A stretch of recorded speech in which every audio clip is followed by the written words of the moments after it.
County. Typically, it's going to have 4 stakes in the ground with a colored ribbon connecting those 4 stakes. If that nest is laid in one of our driving areas and it is outside the conservation zone, it's going to receive 2 extra stakes with cones and more flagging tape. It just makes it even more visible to the people that are driving and parking on our beach that there is a sea turtle nest. So we really do like this photo. We like you guys to see what a nest looks like on the day it's laid. All of the nests have a unique number associated with it. You see on the front left stake. And then all sea turtle nests also have a yellow FWC sign on the front right. This is giving anybody who goes up to it the information not to go inside that nest barrier, stay outside of it, don't let anybody inside, no animals, no digging, nothing like that. It is a federal offense to go inside one of those marked nests.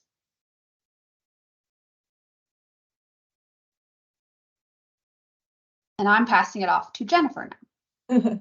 All right, great job. Okay, I'm going to talk a little bit more about some of the protected species and issues that we, may have with intermingling dogs on the beach. So real quickly, I'm not going to go into great detail, but in Florida, we have 5 species of sea turtles that nest throughout the state. Here in Volusia County, we typically only see 3 each season. The loggerhead is the first and most common species, even in the state of Florida, that we'll see statewide and countywide. They nest here usually in the hundreds. This year we broke 1,000.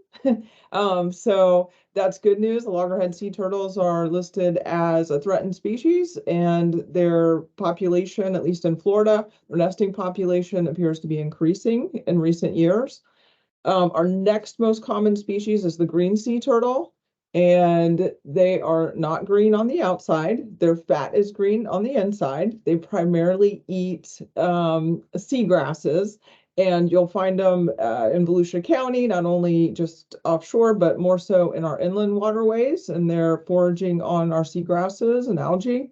They nest here in the tens usually, but again, we had a new record this year, and I think the final count was, I want to say 152, but we've had a lot more green sea turtles returning to Florida in general in the last few years. So that's great news. Leatherback sea turtles are the 3rd most common. They get their name from their leathery back shell. They don't have a hard shell or carapace like the rest of the sea turtles do. And they'll come here usually in much fewer numbers. I think our record in all the years I've been here was 13 in one season. This year we only had 4. So leatherbacks are very rare in this part of Florida. Kemp's Ridley are even more rare. They are the smallest and rarest sea turtle species in the world. Actually, their primary nesting beaches are in Mexico, but they will occasionally come here, and they'll occasionally come here usually during the day. Which is unique to all of the other species of sea turtles. So we actually counted 4 Kemp's Ridley nests this year, and we do have a couple of females that we've been documenting having returned to Volusia County beaches over the last 10 or 15 years. So that's pretty neat that we're able to re-identify them. A lot of times that they'll come up during a overcast, windy sort of day. But usually somebody grabs a picture of them so we can compare them to previous nesting attempts. And hawksbill sea turtles, these are the most commonly known and recognized, probably because their carapace and their shell is such a beautiful sort of that tortoise shell print that we're all familiar with, and they were over harvested in the past because of that. And they were used to make, beautiful barrettes and different items for people. So they are commonly more found down in the Caribbean and the Keys area, but occasionally there'll be a couple nests in the southern part of Florida.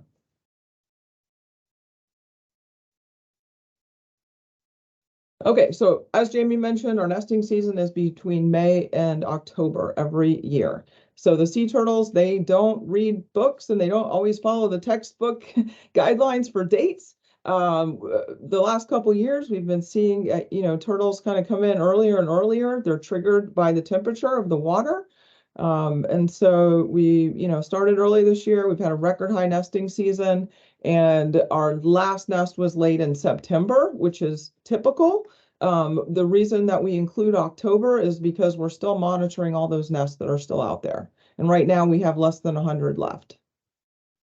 Okay, so who's out there doing the work? We've got a huge team of people, primarily two different nonprofit organizations that work north and south of Ponce Inlet. North of Ponce Inlet, there's a group called the Volusia Turtle Patrol. They've been around for over, I think, close to 40 years. Beth Liebert is their president, and she has volunteers surveying all the way up into St. Johns County. So they're well established, and they're an awesome group of people.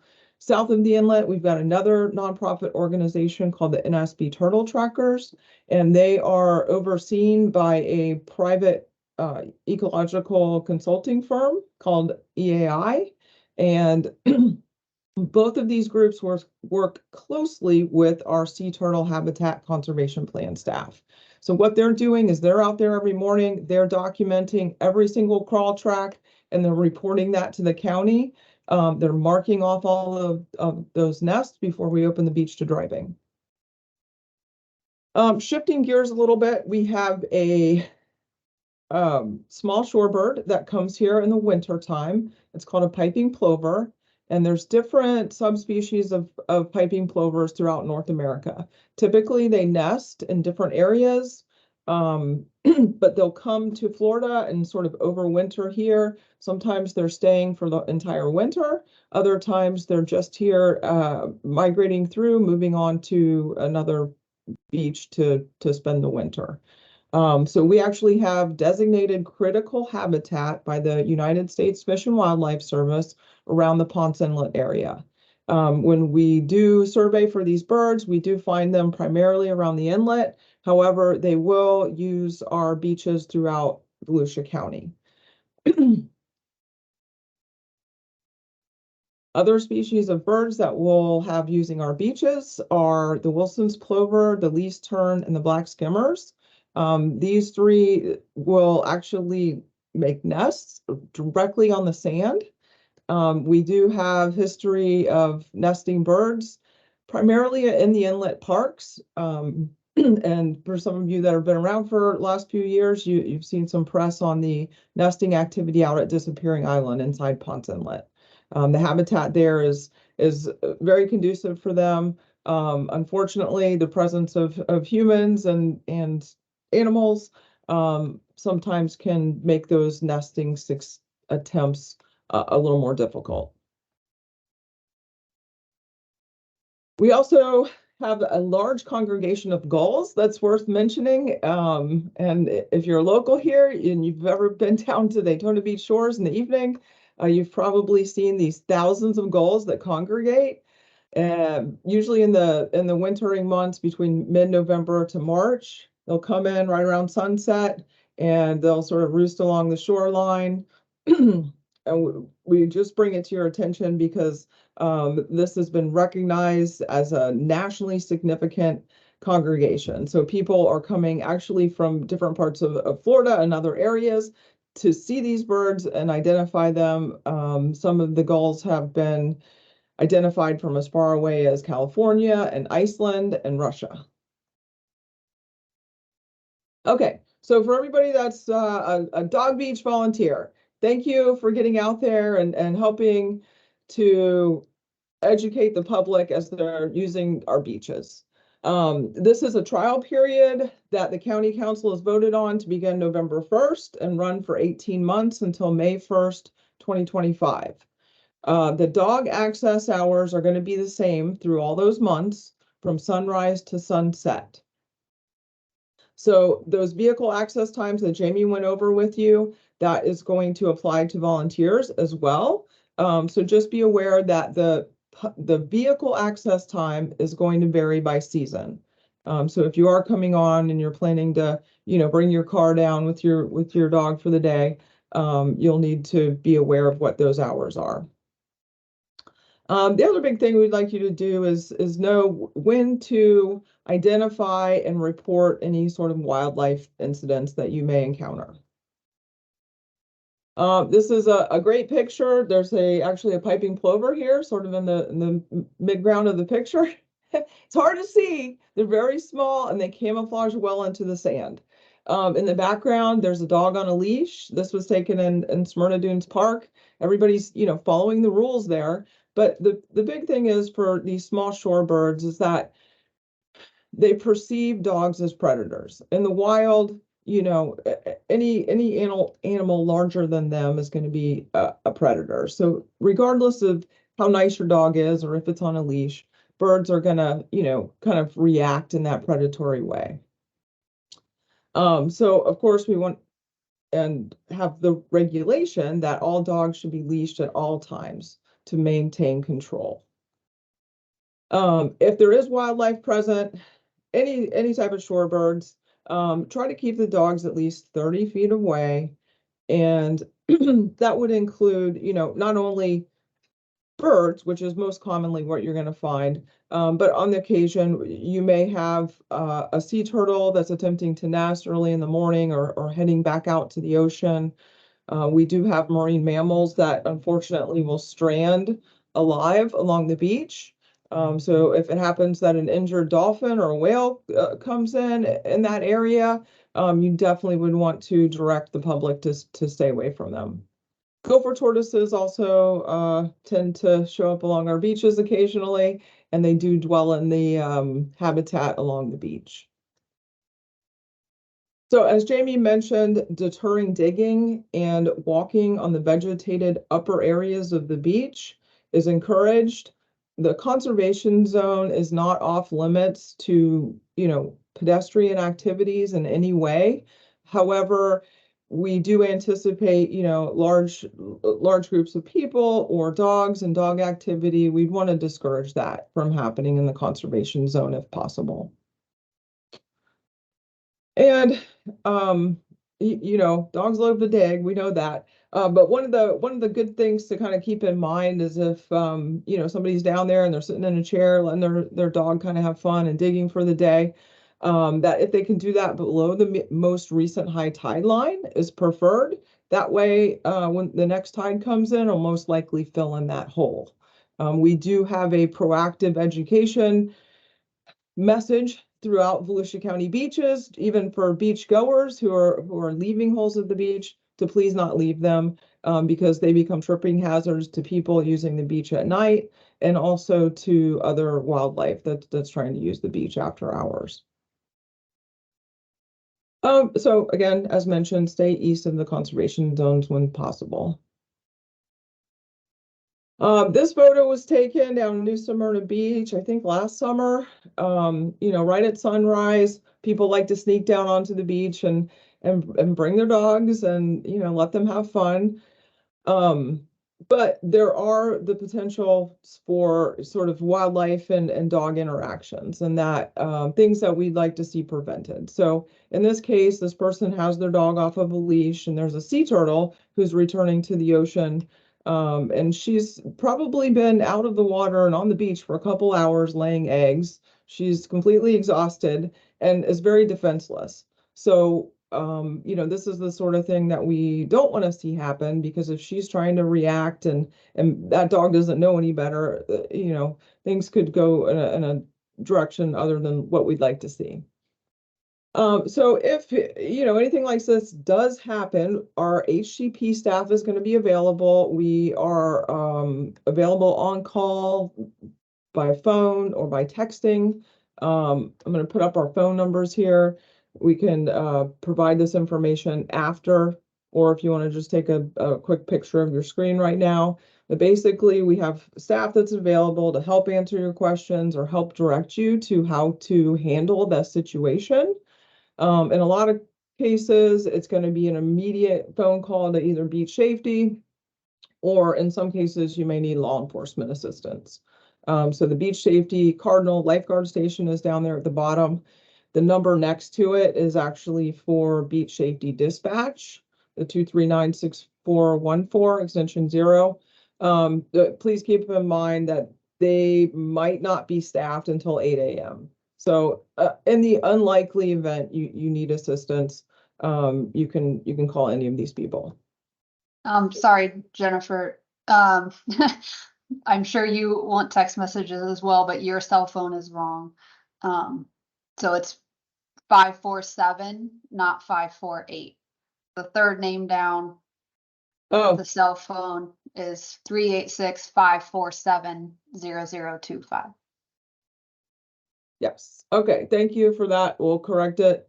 And we can also send these contacts out to everybody. Pictures are worth 1,000 words, so if you can grab a picture of what's going on and send that to us, that also is helpful. You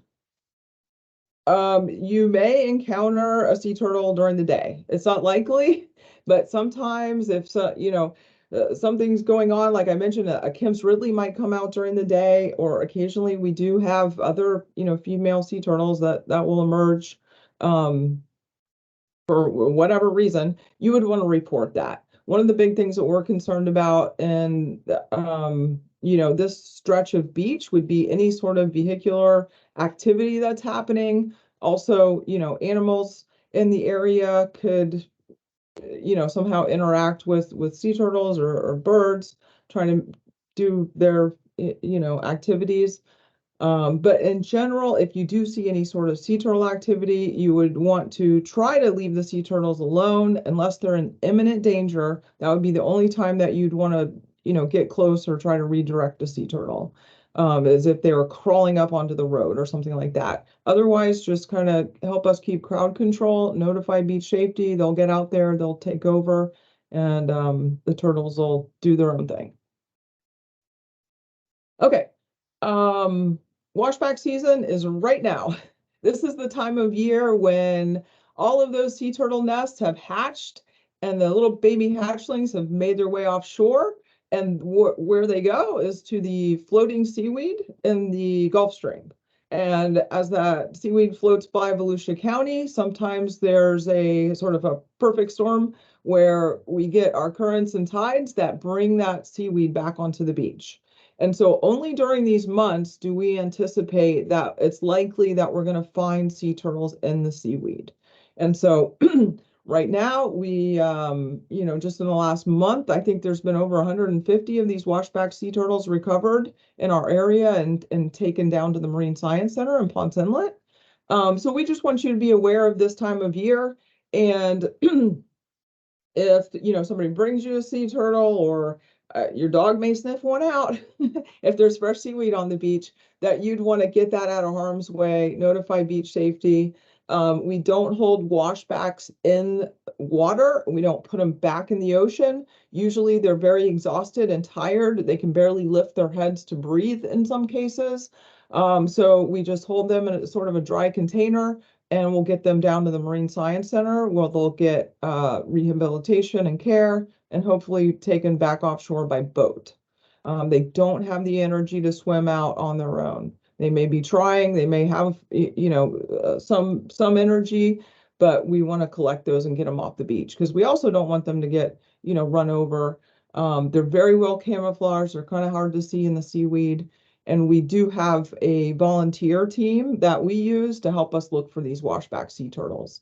And that is also in addition to beach safety, who they're going to be doing washback surveys and looking for these guys during these months. In total, we've rescued almost 10,000 of these washback sea turtles since we started counting in 1996. Okay. In the interest of time, I think I'm already kind of falling behind where we said we were going to be. For shorebird stuff, we want to educate the public and discourage harassment. So anytime you see a large flock of birds, we're going to, set those traffic lanes up higher on the beach. Usually the birds are hanging out sort of at the water's edge, but they could be anywhere. So we want to discourage people from, walking their dogs through a large flock of birds. Any injured wildlife, beach safety can usually help with that. And typically that's going to be, birds that are migrating, traveling long distances. They also run into storms and they will end up on our beaches and need to get retrieved and taken down to the Marine Science Center. If in any case you do think we might have some shorebird nesting activity, please let us know. Or any intentional harassment that you may see, also please let us know. If there's any member of the public out there who's just disregarding and not listening to the volunteers and what you're trying to explain and ask them to do, you can always call, beach safety for assistance or us just for guidance and to answer questions. We have got a variety of educational materials. It's all available for you to use while you're working with people out on the beach. The one to the far left is a copy of the toll brochure that is handed to every vehicle as they drive onto the beach. As they pay their toll, they're given this information that includes information about the conservation zone and about wildlife protection. If it's a resident that has a beach pass, they're not going to get this every time necessarily, but that is something that we could provide to you all to help hand out. These other brochures in the middle here, these are published by the Florida Fish and Wildlife Conservation Commission, and they're specific to, how to handle dogs on the beach and sharing the beach with nesting birds and that sort of thing. One other county publication is this Birds of the Beach. It's just a pamphlet fold out, and it's actually got a bird identification in it, and it talks a little bit about the ways that people can help reduce any sort of harassment to birds.